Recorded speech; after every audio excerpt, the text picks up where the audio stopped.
चल,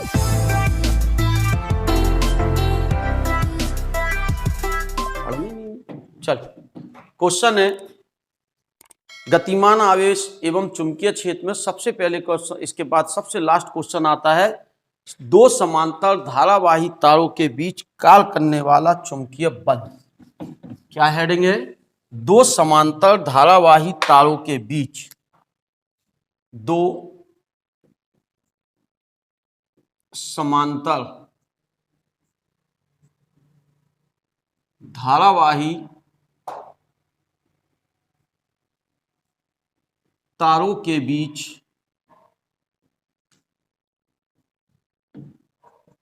उत्पन्न चुंबकीय बल। मैग्नेट फोर्स हमें करना है, product magnet force find out करना है। दो समांतर धारावाही तार, दो पैरेलल करंट वायर हैं, यानी हमारे पास दो समांतर तार होंगे, उनके बीच कितना चुंबकीय बल कार्य करेगा, इसके सूत्र की स्थापना करनी है। दो समांतर धारावाही तार, जैसा कि यहाँ लिखा दो समांतर धारावाही तार, तो दो समांतर तार लेने हैं। एक समांतर तार हमने एक तार यह लिया और दूसरा यह तार लिया, दोनों एक दूसरे के क्या है? समांतर है। निर्वात में कितनी दूरी पर स्थित है? r दूरी पर स्थित है। माना कि दो समांतर तार PQ RS एक दूसरे से r दूरी पर निर्वात में स्थित है। इन तारों में प्रवाहित धारा क्रमशः, एक में धारा प्रवाहित हो रही I1, दूसरे में प्रवाहित धारा कितनी है? I2। इनमें प्रवाहित धारा I1 व I2 है। क्या कहा? माना कि दो समांतर तार जो एक दूसरे से r दूरी पर स्थित हैं, माना कि दो समांतर तार PQ तथा RS निर्वात में एक दूसरे से r दूरी पर स्थित हैं, इनमें I1 व I2 एम्पीयर की धारा क्या हो रही है? चित्र के अनुसार प्रवाहित हो रही है। तब पहले क्या करेंगे? पहले तार के कारण इसके किसी भी बिंदु पर चुंबकीय क्षेत्र निकालेंगे। हमने पीछे एक डेरिवेशन पढ़ी, किसी तार में अगर हम धारा प्रवाहित करते हैं तो उसके कारण उसके चारों ओर क्या उत्पन्न हो जाता है? चुंबकीय क्षेत्र। अनंत लंबाई के दो समांतर तार थे, तो पहले कहेंगे PQ तार के कारण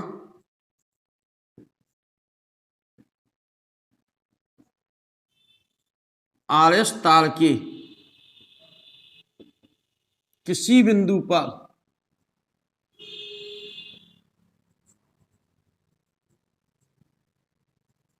कौन सा क्षेत्र? चुंबकीय क्षेत्र।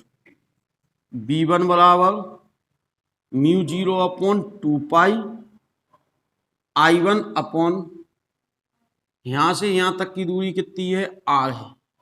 इस बिंदु पर चुंबकीय क्षेत्र निकालना है, तो इस तार के कारण इस बिंदु पर चुंबकीय क्षेत्र, समीकरण नंबर 1। अब इसकी दिशा किस नियम से निकलेगी? दिशा, इस क्षेत्र V1 की दिशा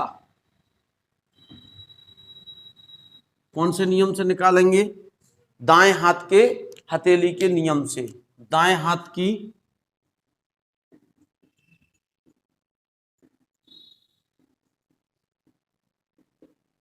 हथेली के नियम से। दाएं हाथ की हथेली का नियम क्या कहेंगे?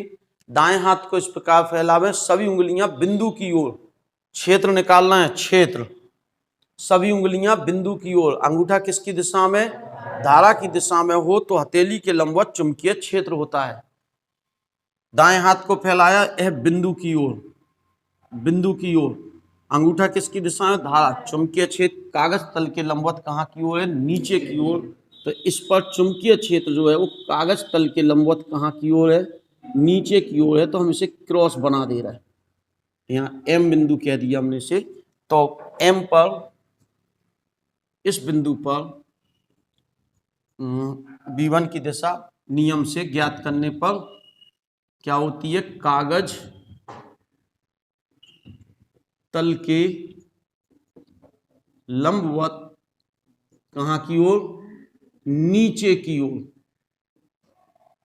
दिशा क्लियर होनी चाहिए, बिल्कुल नियम वही है। दाएं हाथ को इस प्रकार फैलावे, सभी उंगलियां उस बिंदु की ओर जिस पर क्षेत्र ज्ञात करना है। बिंदु, इस बिंदु पर क्षेत्र ज्ञात करना। तो क्षेत्र बिंदु की ओर, अंगूठा किसकी दिशा में, धारा की दिशा में, चुंबकीय क्षेत्र कागज तल के लंबवत कहाँ आया, नीचे की ओर आया। अब इस क्षेत्र में कौन सा तार रखा, आर एस। इस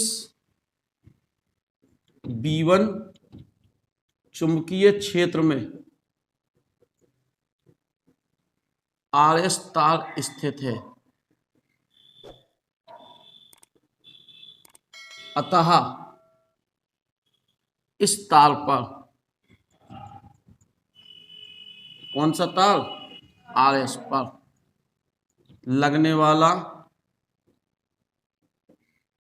चुंबकीय बल क्या होगा, चुंबकीय बल F बराबर I, माने इसमें प्रवाहित धारा। B जिस क्षेत्र में यह रखा हो, L कितनी लंबाई पर कह रहे हैं हम, L लंबाई पर आर एस तार पर लगने वाला, अतः इस तार आर एस की L लंबाई पर लगने वाला चुंबकीय बल, ठीक है। और कितना हो जाएगा, साइन थीटा मान साइन 90। क्यों हो जाएगा 90, क्षेत्र नीचे को है, तार यह रखा है, क्षेत्र और तार के बीच का कोण कितने अंश है, 90 अंश।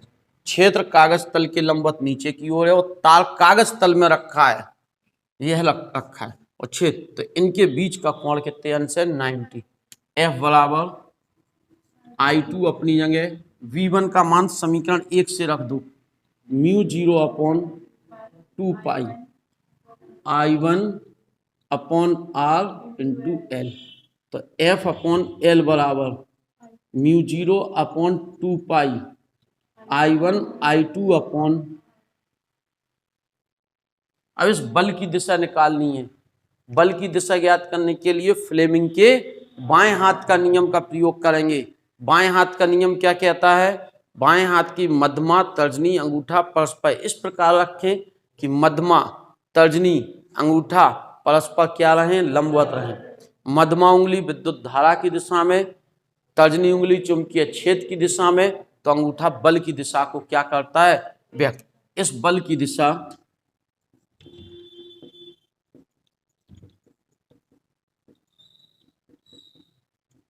फ्लेमिंग के बाएं हाथ के नियम से ज्ञात की जाती है। करते हैं, बाएं हाथ को इस प्रकार फैलावे, मध्यमा, तर्जनी तथा अंगूठा परस्पर लंबवत रहें। मध्यमा उंगली विद्युत धारा की दिशा में, तो इस तार में विद्युत धारा कहाँ को है, ऊपर को। तर्जनी उंगली चुंबकीय क्षेत्र कहाँ को है, कागज तल के लंबवत नीचे की ओर, ये कागज तल के लंबवत नीचे की ओर, जे धारा की दिशा में। तो बल कहाँ को आ गया, इस तरफ को आ गया। तो बल की दिशा क्या है, इस चित्र में आर एस तार पर बल पी क्यू, आर एस तार पर बल आर एस तार के लंबवत पी क्यू तार की ओर होगा। चाहे तो आप दाएं हाथ का नियम भी प्रयोग कर सकते, सभी उंगलियां चुंबकीय क्षेत्र की दिशा में, अंगूठा धारा, बल कहाँ को आ गया, यानी यह तार जो है वो इस तार की ओर क्या होगा, जाए। अगर हमसे कोई कहता है इस तार के कारण, मीन्स आर एस तार के कारण इस पर निकालो बल, तो वही सब फिर करते हम। पहले इसके कारण इस पर क्या निकालते हैं हम, क्षेत्र। आर एस तार के कारण इस तार पर क्या निकालते, क्षेत्र। इतना ही क्षेत्र आता, बस यहाँ आता I2 आता क्षेत्र। फिर इस पर हम क्या निकालते, उस क्षेत्र में इस तार को रख देते, तो उस पर क्या निकालते, बल। निकाल के देखें जरा कितना आ रहा है, वो भी करके देखें। क्या कहा हमने, क्वेश्चन थोड़ा सा ऐसे कह देते, अगर हमसे वो कहता आर एस तार के कारण पी क्यू पर बल, आर एस तार के कारण पी क्यू पर चुंबकीय क्षेत्र निकालते। पहले पी क्यू के किसी भी बिंदु पर किसी भी बिंदु पर कौन सा क्षेत्र, चुंबकीय क्षेत्र, क्या निकलता, B1 कह रहे हैं या B, यहाँ तो जो B1 हमने कहा था, इधर B2 क्या दे रहा है, μ0/2 पाई। इसके कारण निकाला है तो इसकी धारा I2, और यहां से यहां तक की दूरी कितनी है, R। इसकी क्या निकालते हैं अपन, दिशा, B2 की दिशा, B2 की दिशा किसके कारण निकालते, दाएं हाथ की हथेली के नियम से। नियम जरूर लिखें, जब भी डेरिवेशन करें तो उस नियम को जरूर लिखें जो नियम प्रयोग करने वाले हैं। नियम क्या है, दाएं हाथ को इस प्रकार फैलावें, सभी उंगलियां बिंदु की ओर, सभी उंगलियां बिंदु, बिंदु यहां पर है, ये है एन बिंदु, सभी उंगलियां इस तार के कारण इस पर निकाल लाया तो सभी उंगलियां बिंदु की ओर। अंगूठा किसकी दिशा में, तो यहां पर जो चुंबकीय क्षेत्र है वो कहाँ है, कागज तल के लंबवत ऊपर की ओर। B2 की दिशा, इसकी दिशा कागज तल के लंबवत कहाँ की ओर है, ऊपर की ओर है। अभी पीछे यहाँ पर B1 की दिशा नीचे को आई थी कागज तल के लंबवत, लेकिन यह दिशा कहाँ को आ रही, कागज तल के लंबवत ऊपर की ओर। दाएं हाथ को इस प्रकार फैलावे, सभी उंगलियां बिंदु की ओर, सभी उंगलियां बिंदु। अंगूठा किसकी दिशा में, धारा, तो हथेली के लंबवत ऊपर की ओर है यहाँ छेद। इस वाले में क्या हुआ था, दाएं नियम वही लगाया था, दाएं हाथ को इस प्रकार फैलावे, सभी उंगलियां बिंदु की ओर, यहाँ अंगूठा धारा की दिशा में, तो यहाँ चुंबकीय क्षेत्र। यहाँ देखो हमने क्रॉस बनाया, यहाँ पे हमने डॉट बनाया। क्रॉस व्यक्त करता है चुंबकीय क्षेत्र कागज तल के लंबवत नीचे की ओर है, और डॉट व्यक्त करता है चुंबकीय क्षेत्र कागज तल के लंबवत ऊपर। ठीक है, दिशा निकल आई। अब इस क्षेत्र में, इस क्षेत्र B2 में PQ तार स्थित है, अतः PQ तार की L लंबाई पर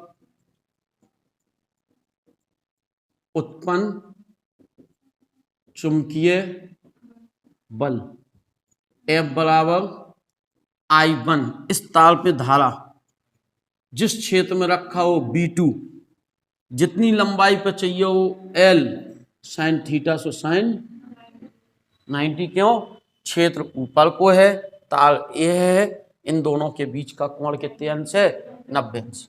F बराबर I1, B2 का मान समीकरण 1 से रख दो, μ0/2 पाई I2 R, F upon L बराबर μ0/2 पाई। वही फार्मूला फिर आ गया जो अभी थोड़ी देर पहले इसके कारण बल निकला। अब इस बल की दिशा निकालनी, किसकी दिशा, इस बल की दिशा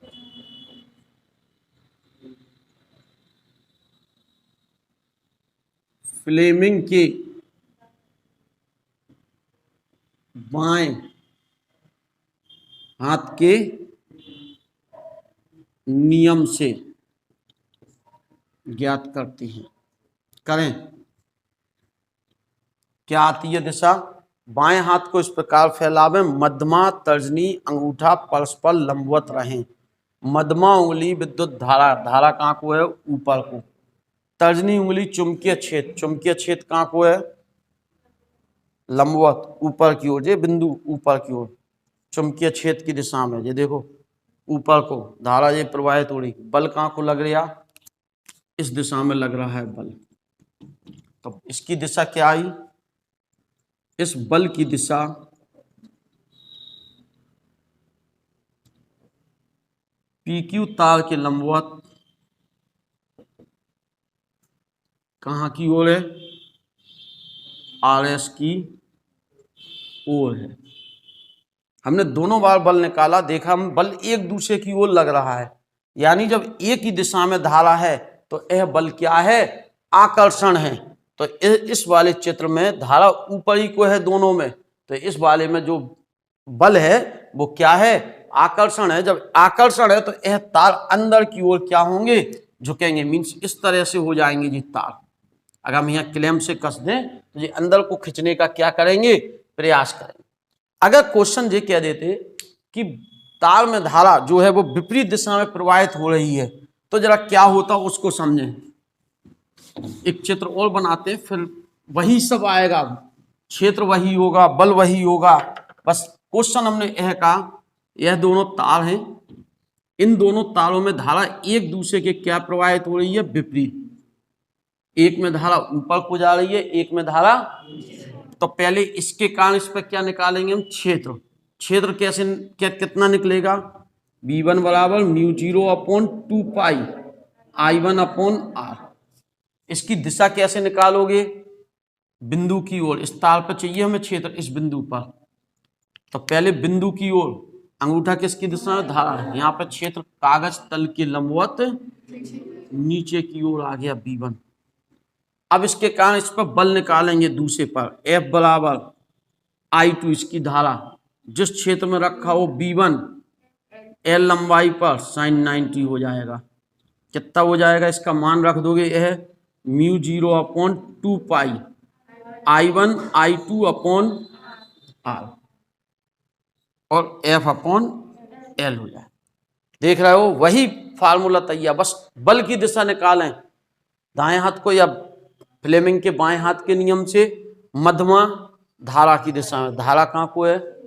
चुंबकीय क्षेत्र कागज तल के लंबवत नीचे को। बल कहाँ को लग रहा है? बाहर की। इस पर बल लग रहा है बाहर की ओर। ऐसे ही इसके कारण इस पर बल निकालेंगे। पहले तो क्षेत्र निकालना पड़ेगा हमें। इसके कारण इस पर क्षेत्र आएगा कहाँ को? कागज तल के लंबवत नीचे की ओर। अरे दाएं हाथ को इस प्रकार फैलावे, सभी उंगलियां बिंदु की ओर, अंगूठा धारा की। धारा कहाँ को है? नीचे। तो इधर कागज तल के लंबवत, जब नीचे को लगा, अब इस पर बल निकालो। बल के लिए फ्लेमिंग के बाएं हाथ का नियम, जे किसकी दिशा में? धारा की दिशा में। जे किसकी दिशा में? क्षेत्र। क्षेत्र नीचे को, बल अंगूठा बाहर की ओर। तो देख रहे हैं हम, इन तारों पर प्रतिकर्षण बल लग रहा और इन तारों पर आकर्षण। अगर धारा एक ही दिशा में प्रवाहित होती है तो आकर्षण होता है तारों के बीच बल, और विपरीत दिशा में होती है तो प्रतिकर्षण होता है। यदि दो समांतर धारावाही तार हैं, उनमें दोनों में धारा एक ही दिशा में है, तो आकर्षण बल काम करेगा। यानी यह तार एक दूसरे की ओर आकर्षित होंगे। इनका आकार जो हो जाएगा वो ऐसा हो जाएगा, अवतल के रूप में। लेकिन अगर विपरीत दिशा में धारा है तो इनका आकार उत्तल के रूप में हो जाएगा। एक क्वेश्चन ऐसा ही पूछा गया, दो समांतर तार विपरीत धारा प्रवाहित हो रही है, तो इन तारों के आकार किस तरह का होगा? उत्तल, उठा हुआ हो जाएगा। क्यों? जब प्रतिकर्षण कर रहे हैं एक दूसरे को, तो बीच से फूलेंगे, और बीच से जो मोटे किनारों पर पतले, वो क्या हो जाते हैं? उत्तल। ठीक है। और जिनमें क्या होता? किनारों पर मोटे और बीच में वो अवतल के रूप में। तो अब क्वेश्चन हम जो सोचें, यार अवतल उत्तल कहां से आ गया चुंबक में? चुंबक में अवतल उत्तल होने नहीं चाहिए। गलत प्रिंट हो गया कहीं ना कहीं। गलत प्रिंट नहीं हुआ, उसकी सोच कि यहाँ पे हमने फिक्स कर दिए किनारे बिल्कुल, तो किनारे से बीच में प्रतिकर्षण लगा, जिसके कारण बीच में ये क्या हो गए? फूल गए, मोटे हो गए, जिसके कारण यह उत्तल की भांति कार्य कर रहा है। उत्तल की तरह बन गया, बीच के उठे हुए और किनारे चपटे। और इसमें आकर्षण लगा तो बीच में चपटा हो गया और किनारों पर। तो आकृति को ध्यान में रखते हुए अब थोड़ी सी बात और आगे बढ़े हम।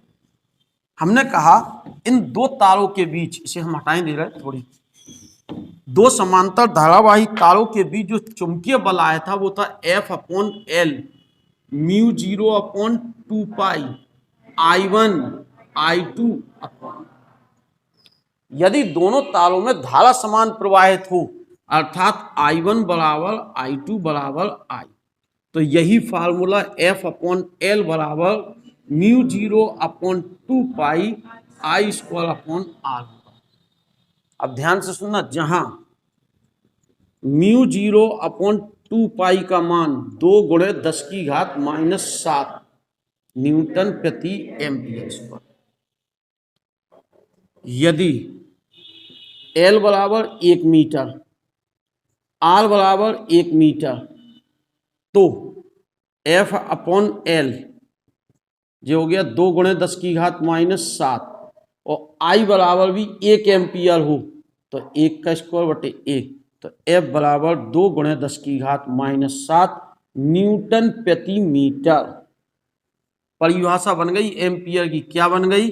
दो निर्वात में एकांक दूरी पर, कितनी दूरी पर? एकांक दूरी पर निर्वात में स्थित दो समांतर तारों में समान धारा प्रवाहित करने पर प्रति मीटर लंबाई पर कितना बल लगे? 2 गुणे 10 की घात -7 न्यूटन का बल कार्य करे तो इन तारों में प्रवाहित धारा कितने एम्पियर के तुल्य होगी? 1 एम्पियर के बराबर होगी। 1 एम्पियर की परिभाषा क्या बन गई? फिर से सुनो। निर्वात में एकांक दूरी पर स्थित, निर्वात में एकांक दूरी पर स्थित दो समांतर तारों के बीच लगने वाला चुंबकीय बल 2 गुणे 10 की घात -7 न्यूटन प्रति मीटर हो तो इन तारों में प्रवाहित धारा 1 एम्पियर कहलाती है।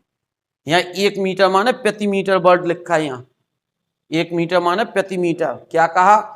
दो निर्वात में एकांक दूरी पर स्थित, एकांक दूरी पर निर्वात में स्थित दो समांतर तारों के बीच लगने वाला चुंबकीय बल कितना हो? 2 गुणे 10 की घात -7 न्यूटन प्रति मीटर हो तो इन तारों में प्रवाहित धारा कितने एम्पियर के बराबर होती है? 1 एम्पियर के बराबर होती है। फिर से एक बार रिपीट करते हैं। एकांक दूरी पर निर्वात में स्थित दो समांतर तारों के बीच लगने वाला चुंबकीय बल 2 गुणे 10 की घात -7 न्यूटन प्रति मीटर हो तो इन तारों के बीच प्रवाहित धारा या इन तारों में प्रवाहित धारा 1 एम्पियर कहलाती है। 1 एम्पियर की परिभाषा भी हमने पीछे जानी थी और यहां से वो हमें प्राप्त। पूरा चैप्टर कंप्लीट।